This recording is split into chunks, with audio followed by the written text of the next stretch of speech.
Welcome to NarrativeNook Audiotales, where enchanted stories come to life. If you enjoy our stories, please subscribe, like and share to support our channel. Enjoy listening. Damn. Before Jack could finish his utterance, Sophie smacked him with the fly swatter again. How dare you? Cradling his face, Jack gaped at the girl before him incredulously. Remember to stay far away when you see me next time. Otherwise, I won't show you any more mercy. I'm already very merciful today. Sir. Sophie called out to the shop owner. Immediately, the shop owner came out tremblingly. I thought she would end up in a wretched state today, but unexpectedly, these ruffians were the ones who suffered. I'm sorry for ruining your table. How much did it cost? I'll compensate you. Clocking the stunned look on his face, Sophie didn't bother repeating the question but transferred him 200 right away. This kind of table probably isn't that expensive, so 200 is enough. After paying, she walked out blithely. Hurry up and push the table away. How dare that damn Sophie put me through such great humiliation. I'll definitely rip her to pieces. It had only been a few months since they last saw each other, but Jack was once again so livid that steam was coming out of his ears. The weather in Horrington that day was exceedingly good, with the sun shining brightly overhead. After exiting the restaurant, Sophie strolled along the familiar street. Only when it was almost time did she head to the designated meeting place. Right on the dot, a boy in a black sweater, blue jeans, and a black baseball cap headed in her direction. When he had ascertained that it was Sophie in the flesh, he handed her a bag. Having done all that, he turned around and left without a single word. Sophie placed the bag on the chair beside her. She didn't leave immediately but took out her earphones and plugged them in. Her initial plan was to listen to a song there, but no sooner had she tapped on the music player than a call came in. Therefore, she could only answer the call first. Have you arrived? The call was from Tristan.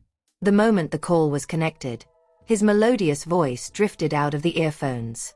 Yup. I've arrived long ago. Have you had lunch? Her appetite isn't that great, so she's all the likelier to starve herself while out there. Recalling the plate of pasta earlier, Sophie answered with a chuckle. Yup. What about you? Don't worry about me. I was in Horrington for 5 years, after all. Here, I'm considered a local, with home advantage. Who would dare provoke me? Okay. Tristan really wanted to go with her. Regretfully, he was indeed wrapped up in work these 2 days. Remember to call me if you need anything. He was still worried as he wasn't by her side, no matter how capable she was. Okay, I will. I'll be hanging up if there's nothing else. Verily, Sophie had something else to do.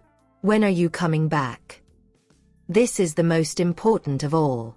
While she has only left for less than a day now, I can't take this separation anymore.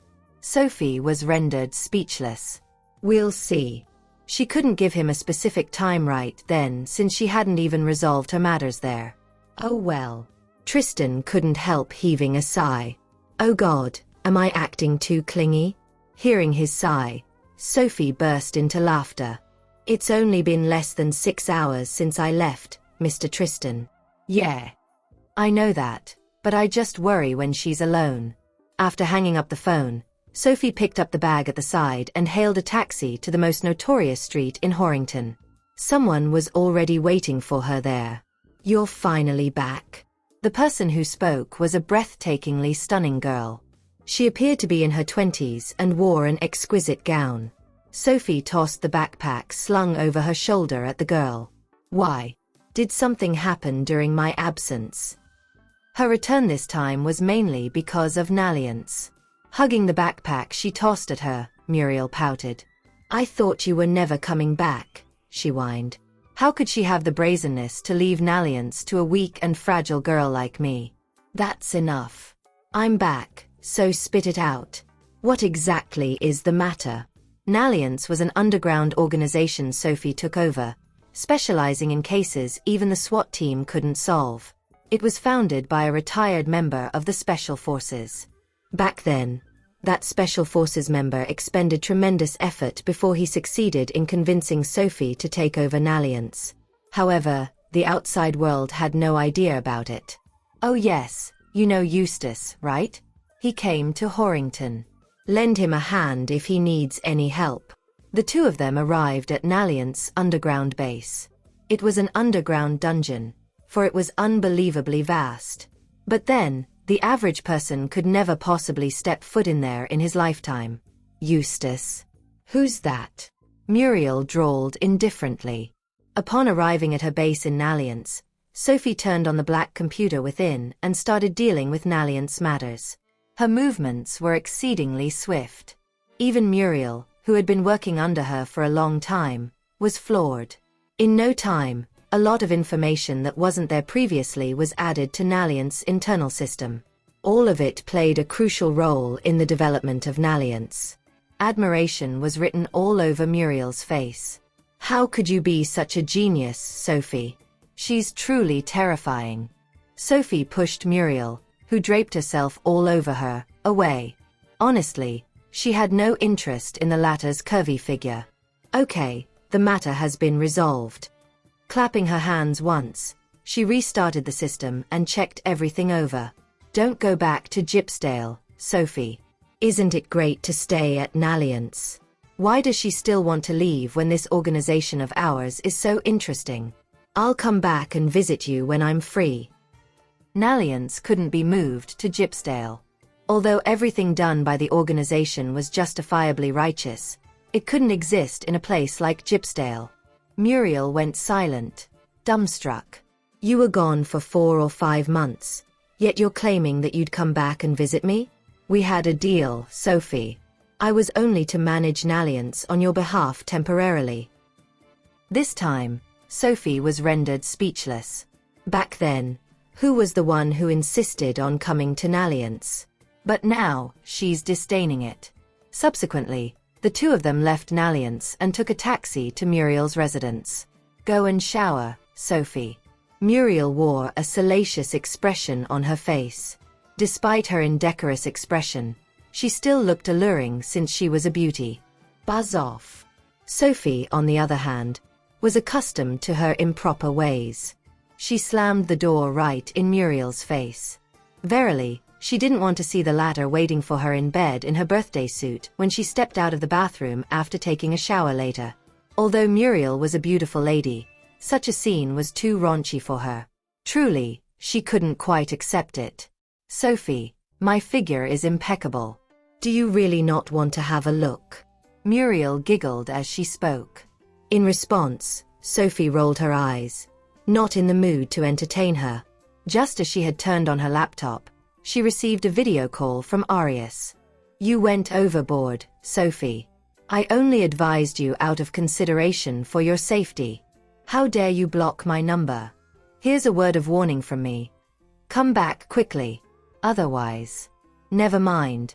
Let's talk business. Nicholas has gone to Horrington. I see. Ugh. Nicholas really doesn't know the meaning of giving up.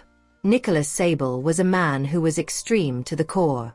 He was entirely obsessed with capturing Sophie and keeping her by his side without giving a whit about her willingness to do so. In all honesty, Sophie didn't want to see him ever again. Well, you're shocked, aren't you? You thought that Nicholas didn't dare go to Chon, but you totally underestimated his possessiveness toward you. Helplessness inundated Arius. I've told her countless times, but she simply wouldn't listen. Look what has happened now. What is she going to do now that he has gone to Horrington? You think too much. Do you think I'll be afraid of him? So what if he's ruthless? I'm no easy prey either. He'd best not appear before me. Otherwise, I'd make him regret it for the rest of his life. Don't do anything rash, Sophie. Even internationally speaking, his capabilities are unquestionably top-notch. If you really piss him off, things won't end up well for you. How about this? Take a flight to Englander right away. You're on vacation anyway, so it doesn't matter. No thanks. Why? Arius exclaimed. Even Barney has to show Nicholas a measure of respect. Therefore, is she not aware of how terrifying the man is? Finally, he lamented. How stubborn. All right, I'm going to take a shower, so we'll talk another time.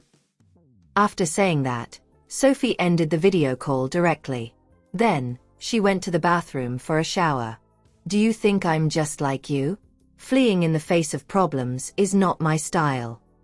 He might have arrived in Horrington, but it all hinges on whether he can find me. Is Wings of Light a mere adornment if I don't even have that much confidence? As Sophie didn't bring any clothes with her, Muriel prepared some clothes for her. The instant she laid eyes on the ultra-short gown, regret swamped her. She's a fanatic about gowns, wearing them all 4 seasons of the year. Why was I hoping for some ordinary clothes from her? She really didn't want to wear it, but there was nothing else to wear. Thus, she had no choice but to change into the silver gown. When she opened the door, Muriel was already waiting on the other side. At the sight of Sophie coming out, she couldn't help whistling. What a great figure, Sophie. Have you ever considered being a model? Sophie pushed the beauty in front of her away. At the moment, she had already changed into a gown and restyled her hair. On the whole, she looked just like a beautiful princess who had stepped out of a movie. Truthfully speaking, I felt that this gown would suit you perfectly when I spotted it. After seeing you in it now, I know my taste is indeed impeccable. Stop that. What are we having for dinner? We naturally have to go out to eat when you're dressed so stunningly. Let's go. I've already prepared high heels for you. Muriel took out a shoebox. Sophie's head started throbbing when she caught sight of the high heels in it. Don't be so stubborn, okay? Don't tell me you want to wear sneakers with a gown. I'm really adamant when it comes to dressing. Listen to me. I'll bring you out in search of handsome men. Failing to convince Muriel otherwise, Sophie could only put on the pair of high heels and resign herself to her fate. Smile. Don't be so stern, won't you? Muriel left with Sophie, arm in arm. She then drove and brought Sophie to a restaurant that recently enjoyed much acclaim. They both wore gorgeous gowns, each beautiful in their own rights. As soon as they stepped into the restaurant, they snagged everyone's attention. Muriel was exceedingly gratified at everyone's reaction. This is exactly the reaction I wanted. Sure enough, Sophie's beauty is unparalleled. Are we really just here for dinner today, Muriel? Just as they arrived, Sophie sensed that the atmosphere there was off. While everyone was eating, the air simply didn't feel right. Muriel threw her a complimentary gaze. Yup. Anyway, let's eat first. It's no big deal. In return, Sophie cast her a disbelieving look. Muriel took her arm, acting all intimate with her. Don't worry, for I won't sabotage you. Dragging her over to an empty table, she then summoned the server. In line with her beauty, even her action of summoning the server was enthralling. Hey, pretties. We haven't eaten either. How about eating together? While the server was still there, a few rich heirs sauntered over. Muriel still had some plans, so she naturally couldn't afford to get into a fight. Left with no other choice, she could only reply with a smile. I'm sorry, gentlemen, but we've got dates already. Don't turn us down, pretties. Alas, the few rich heirs weren't willing to give up the opportunity to dine with the two beauties. Sophie grew impatient. Glimpsing her expression, Muriel knew that she had gotten irritated. If I don't deal with these few men quickly, my plan tonight will be ruined when she makes a move later. She threw someone at the side a look. At once, some men came over and escorted the rich heirs away. You haven't changed at all. She's still as impatient at everything. Sophie drew a stalk of rose out of the vase and studied it. This flower is beautiful. When a lady held a flower in her hands, it made for a riveting sight. Even a beauty like Muriel couldn't help feeling envious upon seeing such a scene. Taking out her phone, she snapped a picture of it. After noticing Muriel's action, Sophie rolled her eyes at her in exasperation. Look, aren't my photography skills superb? Muriel sent the photo to Sophie. For some inexplicable reason, Sophie forwarded it to Tristan. By the time she realized what she had done and wanted to recall it, it was already too late. Words eluded her, and her face darkened frightfully. Great, just great. I wonder what Mr. Tristan will think. Why on earth did I send the photo to him? What's wrong? When Muriel saw that Sophie looked as though she wanted to skin her alive, her arrogant expression turned much more subdued. Meanwhile, Tristan was having a meeting when he received the photo from Sophie. He already had several meetings that day. Without warning, he was greeted by the photo of her in a gown while holding an exquisite rose. Right then, only 3 words remained in his mind. How breathtakingly stunning. That mere photo had him staring at it for several minutes. Noticing that he was spacing out while gazing at his phone, Felix leaned over, curious to know what held his attention. And so, he ended up glimpsing the arresting photo of Sophie. Oh my God, I didn't expect this of Sophie. She's skinny, yet when she's in a gown, she tempts. Before he had finished speaking, a sharp glance from Tristan had him shutting up immediately. Okay then. Sophie belongs to him, and no one else can even take a look at her. Seriously, what's Sophie doing in Horrington? Is she joining a beauty pageant? She looks ravishing. The instant Charles and Sean heard Felix's comment, they likewise leaned over for a look. Unfortunately, Tristan had already put his phone away. However, that only made them all the more curious. Let's take a break. Excuse me while I reply to a WhatsApp message. That promptly had everyone at a loss for words. Mr. Tristan, you're simply replying to a WhatsApp message. Do you really need to hide from us? Felix teased. Tristan ignored him and simply left the conference room. Felix couldn't resist commenting. I would never have imagined that this is how the great Mr. Tristan will be when he's in love. Charles said, all right, stop messing with him. You're only asking for a beating. It's only natural that he cares about an incredible woman like Sophie. Sean continued working. He had nothing to add to that conversation. Tristan made his way to the floor-to-ceiling window and fished his phone out of his pocket. He stared at the photo for a while before giving Sophie a video call. He had always known that Sophie was especially stunning, but he didn't expect her to be that attractive in a gown. Sophie was about to eat when she received Tristan's call. She glared at Muriel, who didn't even know what was going on. What's up with you, Sophie? You finally came back. And you're already glaring at me. Did I do something wrong? I've been working my butt off for you, so can you stop being so mean? Sophie simply couldn't be nice when she thought about what Muriel had done. This is all her fault, and I can't believe she doesn't even know her mistakes. I have to use the restroom, Sophie said, then got up and left. Muriel left her fork in her mouth. Her eyes shone with sadness as she watched Sophie leave. Did I really do something unforgivable? Is it really that bad? Sophie walked out before she picked up Tristan's call. Indeed, she could be seen in a stunning gown. Sophie, do you realize you are tempting people to commit crimes? Sophie was speechless. What kind of logic is that? But you look great in that gown, complimented Tristan. My Sophie is stunning no matter what she wears. I accidentally sent you that photo, Mr. Tristan. Just ignore it and pretend you saw nothing. Something was about to take place in the restaurant, and she couldn't leave Muriel alone to deal with it. Okay, but you must wear that gown for me when you're back. Tristan wanted to see her looking that stunning in person. Sophie was at a loss for words. I didn't put this gown on out of my own free will, you know? Despite those thoughts, Sophie couldn't bring herself to turn him down when she saw the expectant look in his eyes. All right. I have to go now, so I'm hanging up. Be careful out there, okay? I will. Sophie understood that Tristan was worried about her, so she nodded obediently to put his mind at ease. After hanging up, she calmly made her way back. Muriel breathed a sigh of relief when she saw her return. It's just a photo. Do you really have to be that mad? Muriel felt aggrieved. She honestly didn't know what was so infuriating about that. Let's just eat. Oh, forget it. It's not a big deal.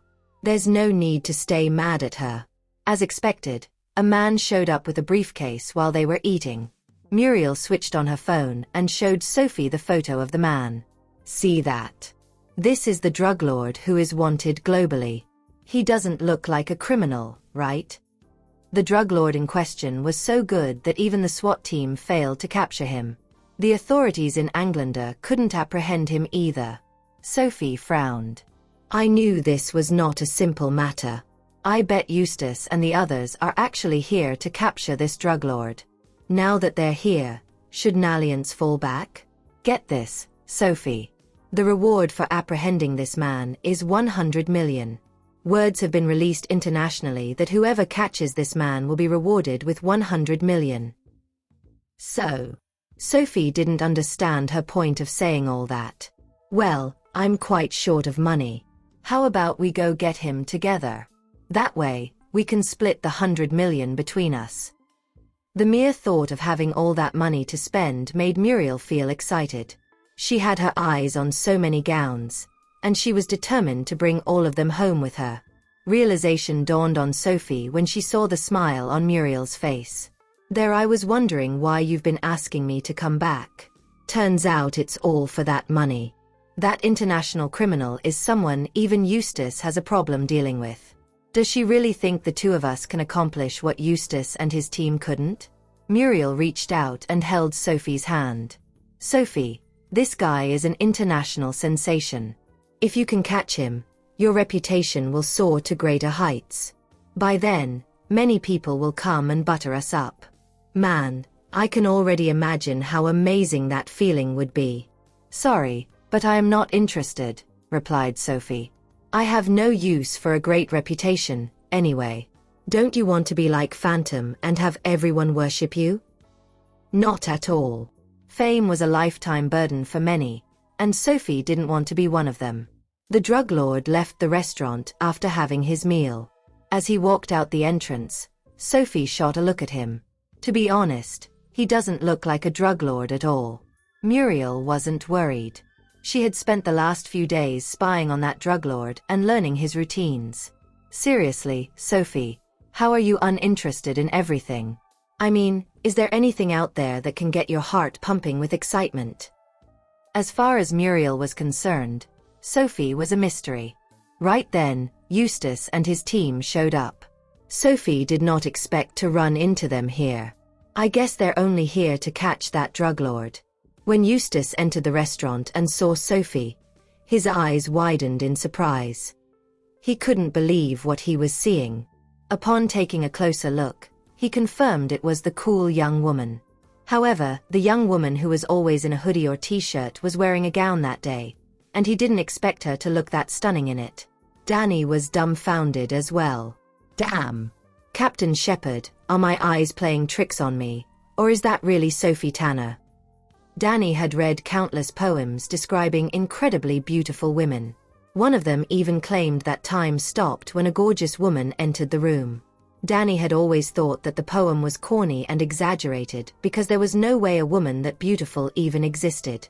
Until that day, he finally understood what the poet meant. Yeah, that's her, replied Eustace. He was certain of it because Sophie was the kind of woman who left a lasting impression on others' minds. The aura she exuded was simply too unique. That was why she was always the center of attention no matter where she went. Captain Shepard, how can a woman be that attractive? I bet there are countless men out there courting her. Looks like you have your work cut out for you, Danny said.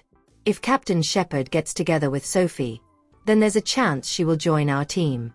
With Captain Shepard and Sophie on our side, the team's future will be ever so bright. Okay, that's enough. You guys head over there. Be careful not to expose yourselves. I'll go over and take a look. Sophie knew them. Since they were there on a mission, they couldn't risk exposing themselves. Go on, Captain Shepard. Good luck. You can do it. I have faith in you. Sophie is so beautiful that anyone, even someone as stoic as Captain Shepard, will fall for her. Eustace rolled his eyes at Danny. How have I never noticed what a gossip this guy is? Immediately, Danny left to look for his colleagues. No matter what, He was still on duty. He had to put everything aside and focus on his job. Eustace made his way to Sophie's table and, like a gentleman, asked, "Can I take this seat?" Muriel noticed Eustace as soon as he walked into the restaurant because the aura he exuded differed from others. He was the kind of man who was hard to ignore. But remembering that Sophie was not into men, Muriel was about to reject Eustace when she saw Sophie nod. "Ha! You guys know each other." Muriel's curiosity was piqued. Sophie gave Muriel a look. "This is Eustace." "Wait. Eustace? What is going on between Sophie and this Eustace guy? She just asked me to do a favor for him, and now he's here. Is there something between the two of them?" "Have we met before?" asked Eustace. He knew Sophie but had zero recollection of the other woman sitting there. "No, not at all." Sophie doesn't look as though she's in love with the guy though." "Gah, never mind. I'll ask her about this later after we get home. For now, I'll just help Sophie watch her back since this guy is a stranger to me." "What a coincidence. I didn't think I'd run into you here." Sophie had been showing up at the most crucial time. Eustace didn't believe that everything was just a coincidence. He wondered if Sophie, who was an expert in defusing bombs, had anything to do with the man they were apprehending that day. Eustace had always been someone who kept his cards close to his chest. Despite his suspicions, he didn't show it on his face. Unfortunately, Sophie wasn't an average girl. The slightest glance from Eustace was enough for her to decipher what he was thinking. However, she didn't think it was necessary for her to explain herself to Eustace. After all, he was no better than a stranger to her. "Are you done eating?" Sophie asked. Muriel nodded right away. "I'm done. Let's go." Before leaving, she glanced at Eustace a few times. As soon as they left the restaurant, Muriel grabbed Sophie's hand and started bombarding her with questions. "Be honest with me, Sophie. What is your relationship with that Eustace guy?" "What do you think?" asked Sophie lazily. "Okay, to be honest, I think he looks kinda scary. And I suppose he's not really your type." "Oh. Then tell me, what exactly is my type?" Sophie didn't know the answer to that question herself, so she was genuinely curious when she heard what Muriel said. "I don't really know how to describe it, but my gut tells me he's not your type." Sophie looked at Eustace as though he were a stranger to her. "Well, maybe he is a little more than a stranger. He got me to help him out, after all. But she doesn't act as though she's into him." Sophie thought that Muriel's answer was acceptable. "But seriously though, are you really not interested in this case, Sophie? I think it's rather exciting. Let's do this together." "I don't think I can do everything on my own." Muriel knew her skills weren't good enough. That was why she had been calling Sophie and trying to get the latter to join her in her quest to apprehend the drug lord. "Muriel, you can't handle that drug lord, so just give up." "Sophie, are you scared?" "I don't think I've ever heard about you being afraid of anyone before. This young woman before me is a lone wolf and a hero. She has dealt with situations 100 times worse and defeated enemies 100 times stronger. What is there for her to be afraid of?" "All right, that's enough. I'm putting an end to this discussion. Eustace and the others are already here. Just leave it alone." Sophie thought that she didn't need to get involved in something so messy since Eustace was already there. "This is different. 100 million, Sophie." Muriel felt as if she was sitting on 1,000 needles when she thought about someone else getting that money. "Muriel, are you really short of money? Stop messing with me. Will you? She comes from a rich family. How shameless of her to say that." "Of course I am. My family froze my account. I have to do everything on my own now." Muriel's parents had frozen her bank accounts as she refused to go home and inherit the family's property. "You have no idea how terrible things are for me." She looked as though she was on the verge of tears as she spoke. Sophie couldn't help rolling her eyes. "Muriel, I suddenly think you are better suited for acting." "Okay, fine. I'll drop it. My pitiful act doesn't work against an extremely cruel woman like you, anyway. The two of them returned to Muriel's place after that. Rest well and don't think about anything else. Muriel really is a handful sometimes. Oh, don't give me that look. And don't worry. That drug lord is a merciless killer, and I'm not suicidal. I won't go after him on my own. If Muriel was fearless, she wouldn't have asked Sophie to come in the first place. If you're really short of money, I'll transfer you some tomorrow.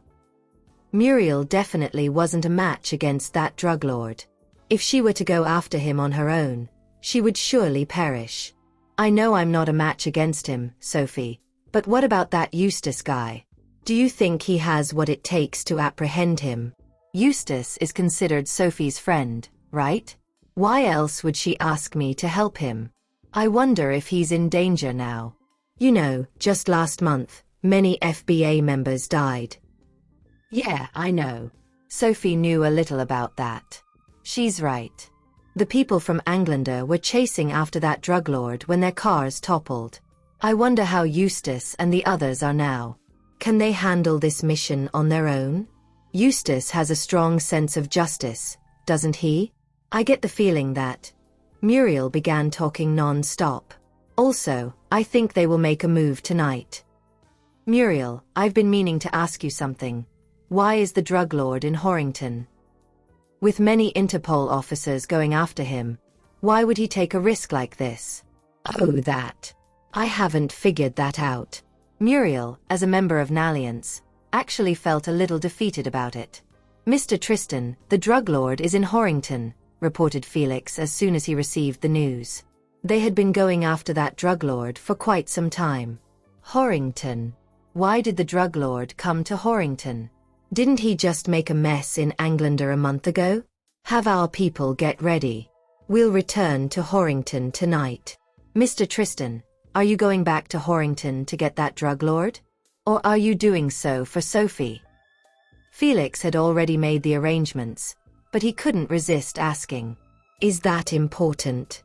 There isn't a conflict of interest, so why does the reason I'm going back matter at all? No, not at all.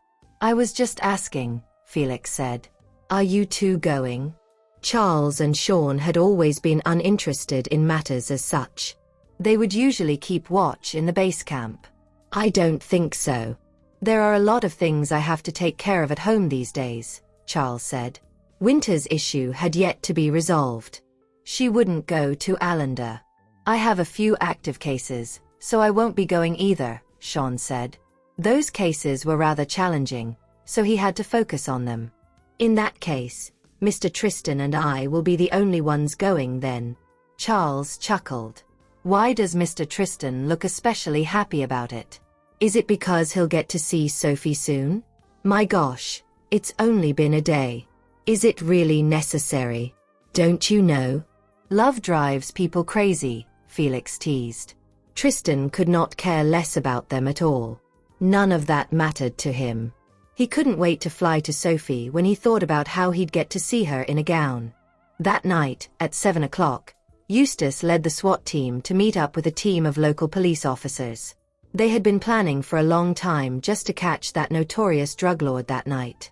Before they left, their leader gave them a final lecture. Danny complained, "Why is he talking so much?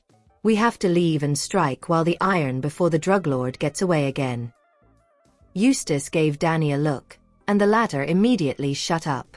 When their leader finished his speech, Eustace said to everyone, "Our target is a merciless killer, so everyone is to be extra careful. I hope that all 12 of us will return safely." That was what Eustace wished for every mission. He wanted the missions to go smoothly without anyone getting hurt or injured. Unfortunately, that was rarely the case. "Don't worry, Captain Shepard. We'll definitely be careful," said a member of the Special Forces who was in his 40s and was about to retire. He came from a family of farmers, so he was rather honest. "Okay, let's move out." Meanwhile, Tristan and Felix had already got off the plane. "Mr. Tristan, should we call Sophie now?" They had arrived in Horrington, so it was natural for Felix to assume that Tristan would want to call Sophie. "No. We'll call her once this is over. Tristan knew that he wouldn't be able to explain himself if he were to call her at that moment. Hence, he decided it was better not to call her at all. Okay. I guess that's a wise choice. This is a men's thing. Sophie is strong, but she is still a woman and shouldn't be dragged into this. Are we going to apprehend that guy right now? Asked Felix. He already had his men on standby. Hang on for now. If Eustace can capture the guy, then there is no need for us to get involved. Their best case scenario was still for the SWAT team to catch the drug lord. Okay. Several black cars were already parked outside and waiting for them. Tristan got into one of them, and Felix took the passenger seat after he closed the door for Tristan. This will probably be a tough battle. I hope Eustace can handle it. Are we really not going to check things out? Asked Muriel. She couldn't help thinking about it because it looked fun. This is a golden opportunity. We will never get a shot like this again. Let's go. Sophie stood up. Hearing that, Muriel immediately jumped from her seat. Finally. Yes. It's been so long since I've experienced this joy. This is going to be so much fun. Muriel got Sophie an outfit that was suitable for combat. After that, the two ladies went to change their clothes. They were both wearing all black. Even their caps were black. Muriel tossed 2 guns to Sophie because a situation like that warranted them. Sophie caught those guns with ease. She loaded the guns and holstered them before putting on her sunglasses. It had been quite some time since Muriel had seen that side of Sophie. Damn, she's so cool. With those black leather pants wrapped around her legs, Sophie looked even sexier than usual. What are you looking at? Let's go. Sophie, aren't you going to put on your mask? It's way too dangerous for her to leave just like that. Muriel tossed her the mask. A sense of nostalgia hit Sophie hard when she held the mask, which hadn't been used for quite some time. This time, the deal would take place at the beach. Sophie was a little speechless when she saw Muriel's luxury car. Ms. Peterson, will it kill you to keep a low profile? My gosh, we're not going to a fancy ball or a closing ceremony, so what's with the car? What? I thought the car looks nice. Don't you think so? Muriel found the car matched them rather well.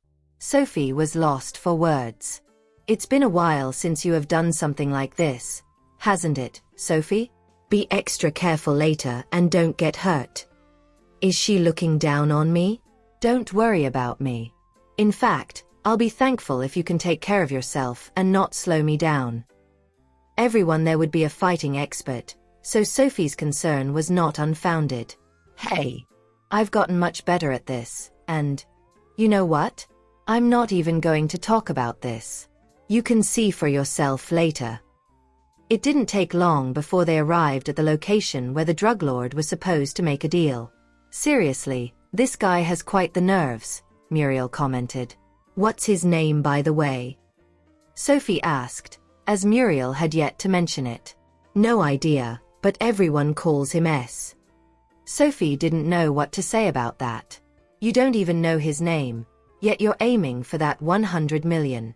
What is wrong with you? It was 1 in the morning, and there was total silence. It was also the perfect time to do something shady. 2 groups showed up at the beach. Everyone was wearing a black outfit and looked as though they were a force to be reckoned with. Sophie and Muriel were standing some distance away. The former was using a pair of binoculars to see how things were progressing. My guess is that S is not here yet. Both parties are on standby, so it is likely they are waiting for him to show up. That S is such a divo, huh? Commented Sophie. I can't believe he has over 200 subordinates waiting for him. Well, you've seen him before, and you gotta admit he's kinda hot. Muriel smiled. Is he? Muriel has seriously got to do something about her lack of taste in men. You think he's not? Don't think lesser of other people's looks just because you're beautiful, Sophie. Honestly, S is considered a handsome guy. What a pity he's a drug lord. Truth be told, looks are the new justice. S is still pretty handsome. I must remind you he's a model who kills without batting an eye. S finally arrived on a chopper, clad in a black leather jacket and a helmet. The roar of his chopper heralded his arrival in a most outlandish fashion. Sure enough, he is rather flashy. The chopper ground against the asphalt, producing a screech during a stunning U-turn before stopping between the two parties. The crowd was in high spirit at S' arrival. Boss is so cool. S removed his helmet. Pay up. He spoke briskly. Payment in exchange for the goods. Those were the rules. The other party immediately took out several briefcases and opened them for S to inspect. Satisfied by the sight of the money, S then produced a briefcase from the back of his chopper and opened it for their inspection. Rest assured when I conduct business. His reputation on the international scene was his brand. We trust you. Just when both parties were about to make the trade, the police, with Eustace in the lead, dashed over and surrounded them. S looked at the dense wall of policemen with a bloodthirsty smile, looking like the devil from hell. I've only just gone on a killing spree in Anglander. This looks fun. We'll make the trade another time, S said to the other party before turning away. It's not safe to hold on to so much cash with so many cops around today. Let's make the trade, S. The other party needed the goods urgently, and there was no telling how long they would have to wait. Do you think it's not burdensome for me to carry so much cash? S ignored them, then took the goods and hopped back on his chopper. We must capture S this time, Eustace declared to his subordinates from the Special Forces. Don't worry, Captain Shepherd. We will not miss this opportunity. Many of their comrades had fallen because of S. They were determined to capture him this time and avenge their fallen brothers. Only a few people were at the pier in the dead of night, making it practical for a gunfight to ensue. Eustace led his men over, but the forces on both sides were not easy to deal with. S was cunning. Amid the chaos, he took the goods with him on his chopper and escaped. Muriel flung her binoculars aside at the sight. Damn it. He's getting away. Muriel was about to go after him, but Sophie stopped her. Put on your mask. Although what they were doing was not anything wrong, it would not do them any good if they exposed their identity. Good thinking. Muriel immediately put on her mask. It was an exquisite one, identical to Sophie's, and pleasant to look at. Sophie then put on hers and got into the car with Muriel. Let me drive. Time was of the essence in such situations. Okay. Sophie's driving skills are many times better than mine. We need to catch up to S to capture him. At the same time, Felix said to Tristan. By the looks of it, Mr. Tristan, I don't think this Eustace can handle it. Tristan, too, had a pair of binoculars in his hands and had also seen the escape route taken by S. Let's go. S has provoked us by wreaking havoc on our territory. We will not let S return in one piece. Otherwise, how else will I command respect? All right. Felix handed Tristan his custom-made pistol, which was special for its feature of storing additional bullets. Just when S thought he had secured his escape, a car swerved beautifully and blocked his path. S snorted after peering into the car and finding two masked women. I must be so attractive that even women are after me. Do I look like a pushover? He beckoned the two young women in the car with his finger provocatively. S. There I was saying he was handsome, Muriel fumed, wanting nothing more than to cut him into a million pieces. However, Sophie was much more direct. She drove the car straight toward S and his chopper. S did not expect the woman to be that vicious. Her eyes, especially, looked wild and cold. Seeing that the sports car was about to knock into him, S leaped from his chopper, pulled out a pistol from his waistband, and shot their vehicle. Without hesitation, Sophie held the steering wheel with one hand while lifting her pistol in the other and opened fire. At that sight, Muriel quickly took aim as well. S took a bullet and immediately began charting his escape. Noticing a warehouse at the side, he immediately hid inside. He had assumed that Sophie was a woman who didn't know better. Yet little did he expect her to be skilled at shooting. Not only did she shoot me, but she also managed to avoid my shots. Who is this woman? Is she someone from Interpol? I've never heard of anybody in Interpol being that good. What the hell is going on? Sophie and Muriel exchanged a look upon seeing S enter the warehouse. Be careful, Sophie reminded Muriel. In circumstances like these, Muriel had to look after herself, as Sophie could not afford to watch her the entire time. Muriel flashed an okay sign and said confidently, "Don't worry. I'm not the same Muriel as I used to be. Now, I am wholly capable of protecting myself. I will never put myself in those situations ever again." Sophie was pleased to see how the other woman could still face everything that had happened with such stoicism. Muriel has matured. However, I'm not sure whether such maturity is good or bad. Damn. Aside from Eustace and his men, there's a third party. Who the hell are they? Tristan and Felix had arrived in their car in time to witness the scene earlier. They look like two women, Mr. Tristan. Women these days are formidable. The way she drove was reckless but cool. Damn. Let's go and take a look. I don't care who they are.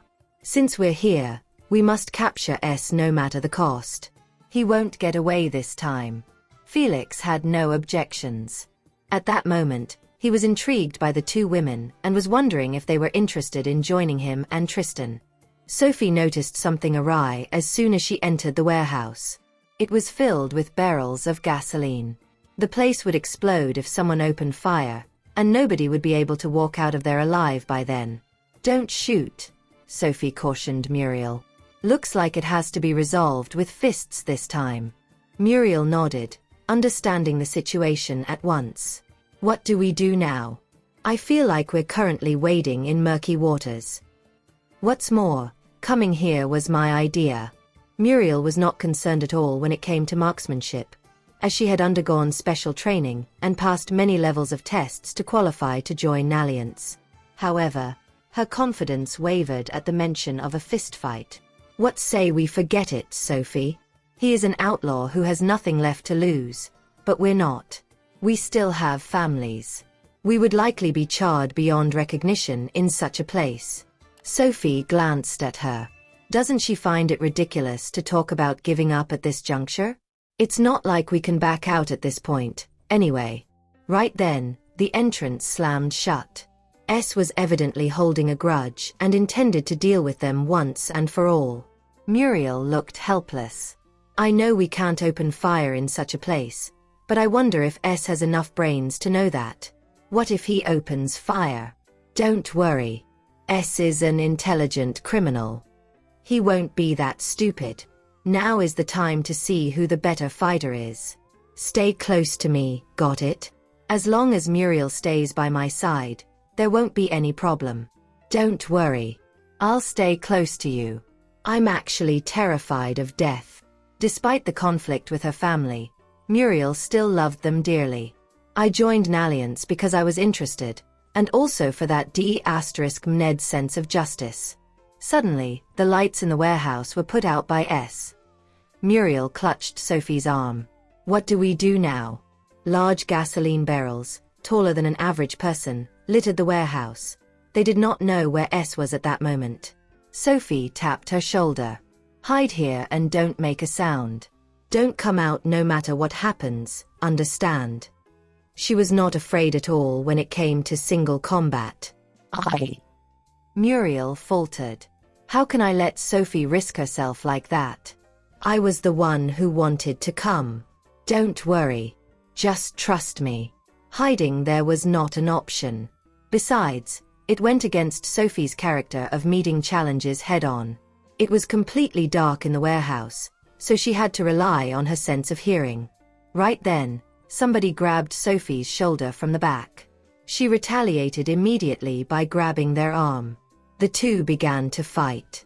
Sophie attacked S, who, as an internationally feared drug lord, had decent skills of his own. As a result, their fight was intense, as none of them could gain an advantage over the other. S was especially excited as it had been a long time since he had encountered such a skilled opponent. And a woman at that. Not bad. You can parry so many of my strikes. S finally spoke.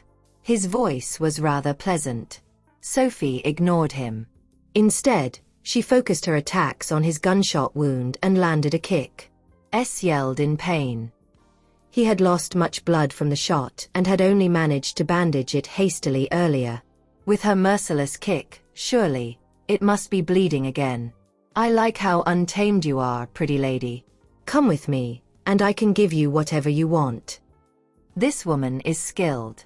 If she follows me, I'll no doubt grow more powerful. Perhaps you should remove your mask. If I like what I see, I'll take you in. S leered at her curves and especially her long legs. How seductive. Sophie did not respond. She gave him a kick, but he managed to dodge it. Upon realizing that he was no match for her, S hid away. The two began a cautious game of cat and mouse in the warehouse, each wary of the skills of the other. None of them dared act carelessly. At that moment, an evil smile appeared on S' lips when he discovered the other woman. Muriel thought she had hidden well, yet she was still discovered by S. Since she had been discovered, there was nothing she could do but put up a fight, although it was evident that she was going to lose. S' intention was clear. He wanted to capture her and threatened Sophie. The two began sparring. Before long, S sent Muriel to the ground with a kick. Muriel was beginning to regret having Sophie come here when she fell to his strike. As if coming here isn't bad enough, I am now being used to threaten Sophie. It is an unforgivable mistake on my part. Muriel's plan to escape was foiled by a glinting knife pressed against her neck. She was already his captive by the time Sophie heard the noise and rushed over. S appeared delighted by the sight of the women before him. How do you think I should deal with you both? S let his hand wander all over Muriel's back. I'm very pleased with both of your figures. Spend the night with me, and I'll let the matters of tonight slide. What do you say? They will naturally say yes to anything I say, as they are now in my hands. Leave me. Muriel clenched her fists. She regretted bringing Sophie here. Sophie glanced at Muriel. She really thinks too much. We came together, so how can I leave her behind? S raised his eyebrows, confident she would not desert her comrade. You underestimate your friend, pretty lady. Does she look like somebody who would leave you behind? Let go of her, and I'll come with you, Sophie said. I was the one who shot you anyway. Even if he wants to avenge himself, it is only proper if he takes it out on me. No, Muriel shook her head. I will not let S take Sophie away even if I am to die here. Sophie is the successor of Nalliance, hand-picked by the founder himself. If something happens to Sophie today, I will never forgive myself for as long as I live. Enough nonsense. Let her go, and I'll come with you. No. You are both coming with me. S was not stupid. She would beat him to death if he let go of her. She must be joking. Do I look like somebody who is easy to fool? We should get going now. If we don't, nobody can leave when Eustace gets here. With a hostage in his hands, S was no longer afraid of anything. Right then, Tristan and Felix opened the door and came in. Tristan seized the opportune moment to sweep S to the ground. S did not expect anybody else to be in the warehouse, as he did not even hear them breathe. Caught by surprise by the assault upon him, S loosened his grip on Muriel. Sophie caught her and pulled her to her side. Tristan. Isn't he in Gypsdale? What is he doing here? Sophie pulled Muriel away as Tristan and S began brawling. Both of their movements were clean and precise. Tristan, however, was obviously a better fighter than S. After being sent to the ground again with another kick, S pulled out his pistol. This place is filled with gasoline. What do you think will happen if I open fire? S had never encountered such a formidable opponent before. Escaping that place was the only thought he had at that moment. Tristan was unafraid. Is that so? Fire away then. He hated it when people threatened him and was not going to accept threats from anybody. Let's go. Muriel was worried that S would open fire. It would be too late to run by then. Okay. Tristan's purpose for coming here, and his connection with a batch of goods, are questions that need further investigation upon our return. When the women turned to leave, Felix hurriedly came over to stand in their way. Apologies, ladies. You cannot leave yet. We must get to the bottom of the women's allegiance and their purpose for appearing here today. Tristan gazed at Sophie, who averted her eyes as she was worried he would recognize her through her mask. What has our identities got to do with you? Muriel tugged Sophie, intending to make a run for it. Sophie did not speak, as she feared the men would recognize her voice. Felix quickly blocked them in their path when he saw them making a run for it. Sophie frowned. It looks like we won't be able to leave here without a fight. If that's the case, a fight we shall have. S did not wish to die as well, so he did not open fire. As a result, he and Tristan resumed their fight. He would keep fighting as long as he was still alive. He was not the type of person to give up easily. Felix was very curious about the two women. He reached out to remove their masks. Sophie became wary about her disguise upon discovering Felix's intent. It'll be game over if my mask is removed. Despite his usual slovenly attitude, Felix was surprisingly good at fighting. After all, the four of them had been left in the special forces for a long time and had naturally learned to fight well. Muriel had also sensed the man's intentions. What an unlucky day. Noticing that S was about to land a fatal blow on Tristan, Sophie abandoned Muriel and dashed over to fight S alongside him. She landed a flashy roundhouse kick onto S' stomach. Immediately, Tristan used the space to subdue S. As soon as S had been controlled, Sophie whipped out her pistol and aimed it at Tristan's head. Nobody had ever placed a gun on Tristan's head. This girl has got some guts. Mr. Tristan. Felix could not believe his eyes. My brain must not be working properly. Even after blinking vigorously, he could still see that the woman's gun was aimed at Tristan. A smile appeared on Tristan's lips, which made Sophie's heart skip a beat. She had always known that Tristan was not one to be trifled with. At that moment, she could feel the intimidating aura emanating from him during their first confrontation. S was most excited at the imminent prospect of the pair doing battle. If they fought, I would have a chance to escape. Yet before he managed to do so, the man and the woman each landed a kick on him. S almost vomited blood upon having his chest stomped on. Despite the fight between the pair, they did not forget him. You two carry on, S said meekly. Just pretend that I don't exist. To think that I, S, the infamous drug lord, have succumbed to such a wretched capture. Even the FBA suffered a complete defeat at my hands. What kind of gods did I encounter today? How are they so terrifying? We were the ones who captured him first, Felix said unceremoniously. Since we're all underworld members, we should abide by the code of honor. Rubbish. We were the ones who found him first and also the ones who wounded him, Muriel exclaimed. She knew that Sophie did not want to speak. I don't care who you are. This S is a target of Nalliance. We must bring him away today. How he will be dealt with is to be discussed after we capture him. However, these two came from nowhere. What is their purpose for wanting S? Is this just a feud? Or is it stemming from justice? Nalliance. Felix was startled by the mention of the organization. After all, everybody in Chon-Aea had heard of Nalliance. It was a very mysterious organization famed for its righteous actions.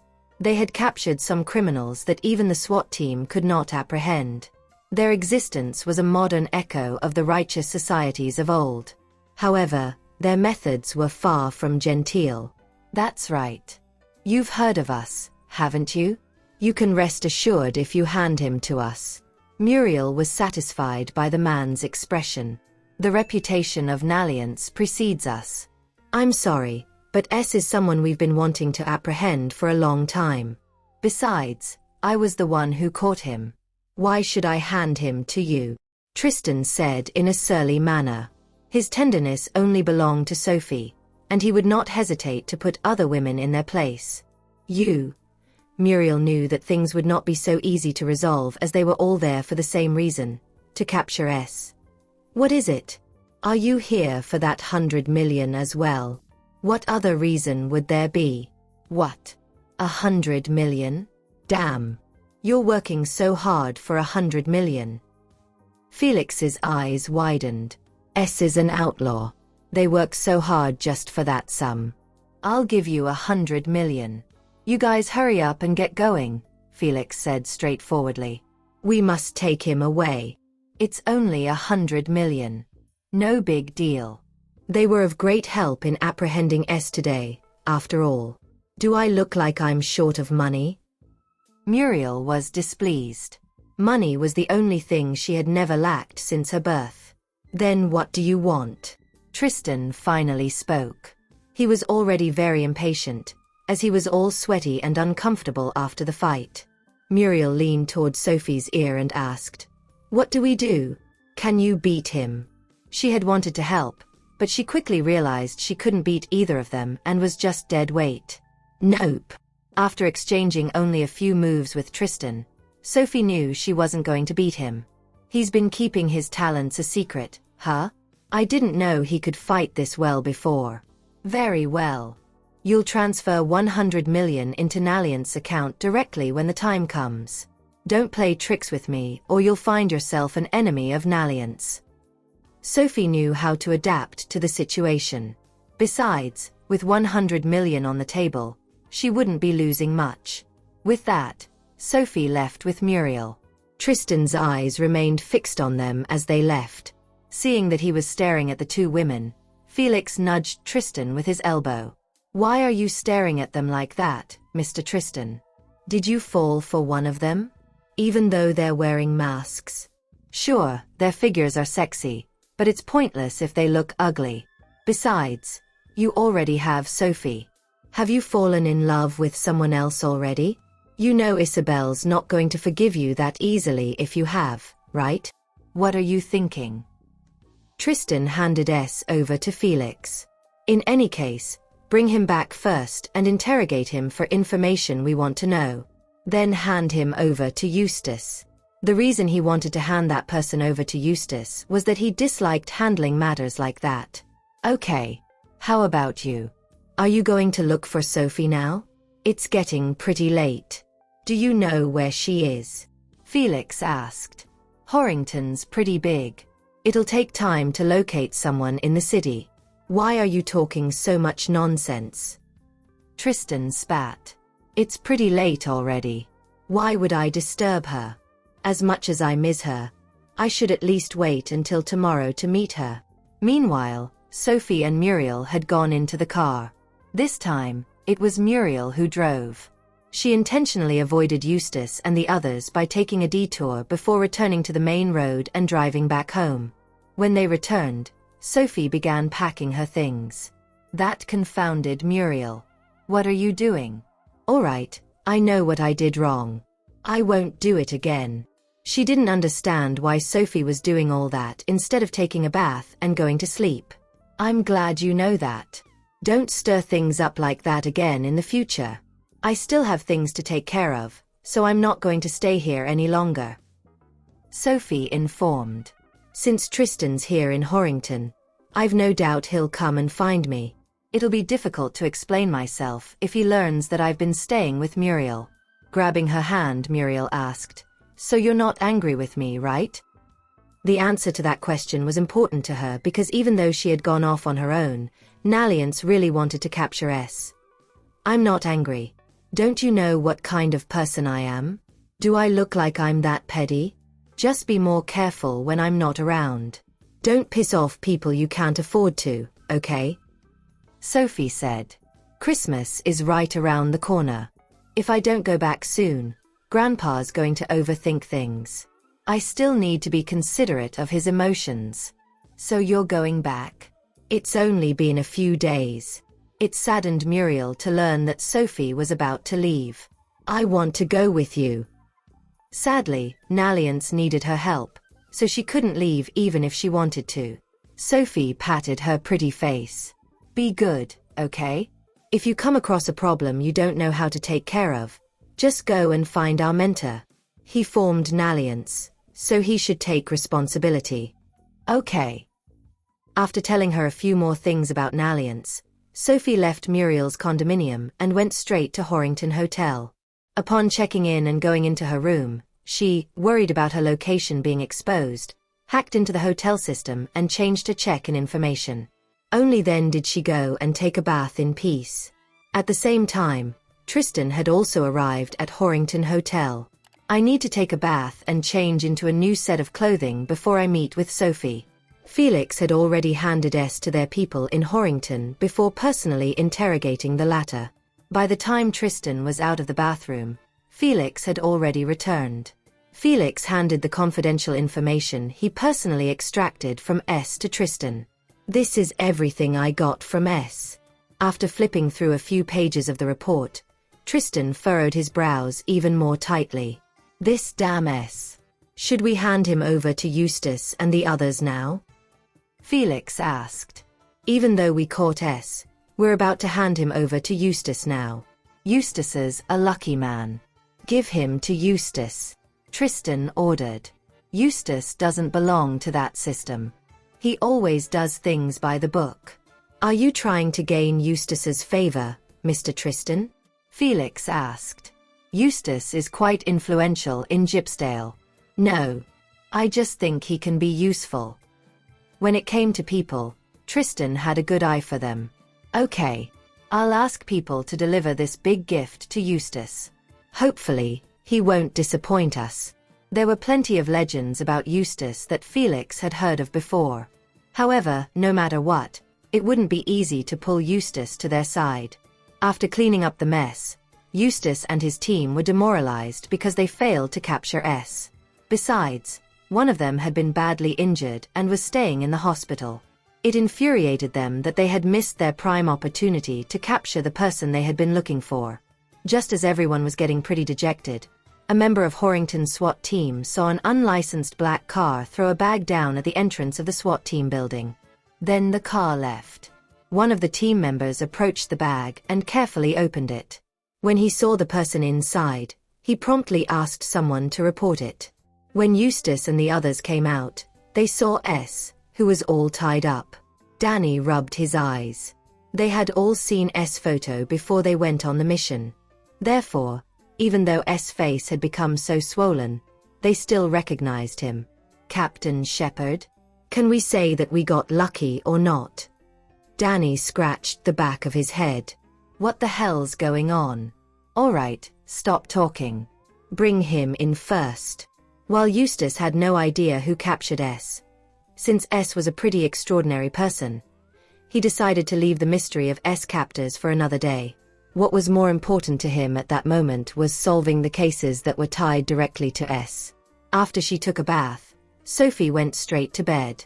She had thought Tristan would come looking for her after the matter was dealt with, but it turned out to be just her wishful thinking. The next morning, someone knocked on the door. She roughly combed her hair before opening the door. The moment she did that, she saw Tristan's familiar face and was pulled into his embrace. With Sophie in his embrace, Tristan whispered next to her ear sexily, "Good morning." Sophie was taken aback. "Why are you here?" It was her assumption that he had already returned because he didn't come to look for her during the night. Both of them stood at the entrance with Tristan hugging Sophie tightly. It was then she realized she did miss him a little. "What's the matter? You don't want me to come in?" Tristan bit her ear. He could not control his emotions anymore. Sophie's face blushed as her heart raced. "Is it really okay for him to flirt with me all the time? Come on in." Sophie had wanted to escape his embrace to let him in. But to her surprise, Tristan refused to let her go and instead carried her into the room. One of his hands was on her waist while the other closed the door. With a whirl, he pressed her on the door. "Tell me, did you miss me?" As she was being pressed against the door, she took in his masculine scent. Without saying a word, she stood on her toes and kissed his lips. She was using her actions to answer his question. Even though it was supposed to be only a peck, that kiss ignited the fire within Tristan. Just as Sophie was about to leave, he deepened the kiss. Although it had only been 2 days, He felt as if it had been centuries. It was a very passionate kiss, completely unlike the vanilla kisses in the past. Just as she thought she was going to suffocate from his kiss, he let her go and gently rubbed his finger on her lips. "I miss you, Sophie." He looked serious when he said that. Seeing that, Sophie panicked a little. She wasn't sure how to respond to his affection. A chuckle escaped Tristan's mouth when he saw that she was at a loss. He gently pressed her chin. "All right, I only wanted to tell you that I really miss you." She was still young, so even if he wanted to do more, he wouldn't. Sophie hugged his waist instead of answering him. At that moment, Tristan could feel that there was something different about her. It would appear that his decision to leave temporarily was correct, for their feelings for each other had deepened. Because of the passionate kiss earlier, Sophie's robe became a little loose. Her alluring collarbone was very pleasing to the eye. Tristan couldn't help but plant a hickey on her collarbone. Ouch! Sophie didn't expect him to act like a vampire who had finally found food after being hungry for ages. "Does it hurt?" "I'm sorry." It was getting harder for him to control his emotions. "It's fine." It was the only thing she could really say. "To be honest, it doesn't really hurt. It just feels as if I've been electrocuted." When she was around him, she found it more and more difficult to control herself. Tristan didn't want to let her go, so Sophie had to push him away gently. She was afraid she would suffocate if they kept that up. "Did you have enough sleep?" he asked. Sophie shook her head. "I didn't sleep for that long. How could I? Still, I can't tell him what I was doing last night. I want to sleep for a little longer, so if you have anything you want to take care of, go ahead. We'll have lunch together, all right?" she suggested, knowing that he, too, probably didn't sleep well. After all, with how eager he was to capture S, she was certain he had conducted an interrogation right after. Additionally, S didn't seem like the kind of person who was easy to deal with. "There's nothing much happening on my side. Since I didn't sleep well last night too, how about we sleep together now?" Tristan was afraid he would disturb her rest, so he had been keeping his desires in check last night. However, that caused him to miss her so much that he didn't sleep a wink. "This is a hotel, Mr. Tristan. There are rooms everywhere. If you don't have the money, I can help you get one," Sophie offered. "There's really no need for us to sleep together." Tristan shook his head. "But I want to stay with you. Without you, I can't sleep." There he goes again. Sophie had no defense against his cheekiness. "Don't worry. I promise you I won't do anything. We've known each other for quite a while now. You should understand me by now, right?" While he had never forced her to do something she didn't want to do, he still carried her to the bed regardless of her answer. Then, as he lay on the bed, he hugged her and closed his eyes. "Mr. Tristan."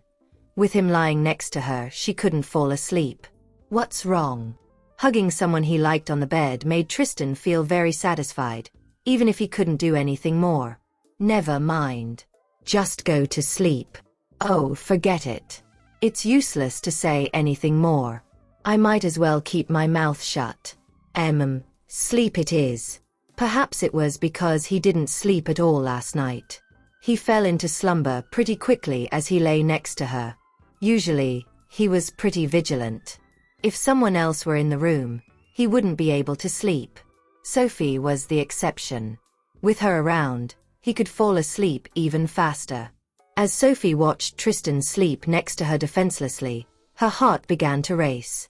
"Why can't I sleep when we're lying next to each other? I seriously can't sleep. Should I count his eyelashes? How can he look so handsome? Not only is he good looking, but he's delicate looking too. His eyelashes are so pretty." Seeing that he didn't move, Sophie became bolder. At first, she only counted Tristan's eyelashes.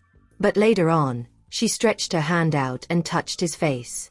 Muriel's words surfaced in her mind.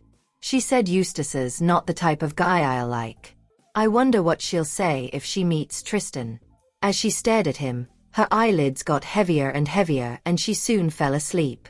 Both of them fell into a peaceful slumber while hugging each other. Nothing exciting or outrageous happened. Tristan was satisfied with hugging her like that.